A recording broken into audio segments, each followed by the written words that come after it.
მომავალს რა ვუყოთ? ახლანდელი ხომ ისედაც ვიცი, რომ იყო და გათავდა. დროსა და სივრცეში ყველა აქამდელი აზროვნებაშივე ჩაქრა და დამთავრდა. ჯერ ქმნიდნენ, შრომობდნენ, იცავდნენ, წვალობდნენ, იღებდნენ დიდიდან პატარა დაქცევები. მერე ნამოქმედარს კერპებად წამოდნენ. მარადილობას პატივსაც არ სცემდნენ. მან 260,000 დათვალა.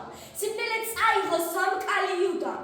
30 ვერცხლში რომ ღვთაება გაცვალა და ჯვარსაც ტანჯულმა იუდან.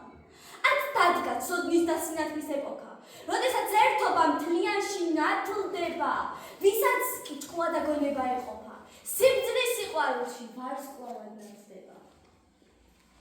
ღმერთმა დაგვეცა ქალწული, მოგცა მომავლის რწმენა, ძალაუფლება დიდძალი, გასწავლა სხვათა ლხენა, ბაზის ლერწამი შევკარო, თვეში ჩავრილი სხივით, ტყვარში ჩაუშვი ქართველი, წყლით განანათლე ცივით, ჯვარ აღმართული დაგლოცავ, არა გაქვს თვისი დარდი, შენგან მოგწყინავს ნათელი, მოეფინება მადლი, ღვთისამშობელი გფარველობს, ქვეყანას განდობს ფრიას, იბერიაში მცხოვრები.